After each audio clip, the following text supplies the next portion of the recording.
Hi guys, today we're going to learn how to tell time. This is called an analog clock. Here's the hour hand, is the shorter hand. Here's the minute hand, is the longer hand. So, telling time, we measure time using clocks. There are two different types of clocks. This clock here is called an analog clock. Okay, so here is the hour hand. And here is the minute hand.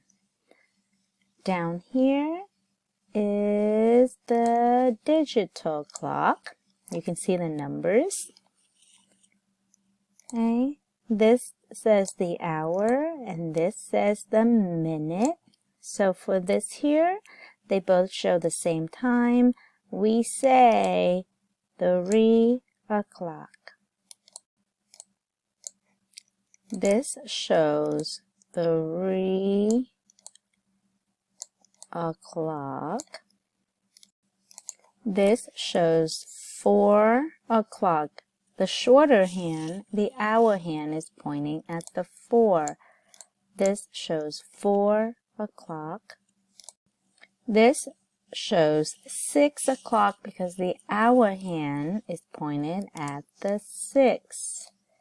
This is 6 o'clock.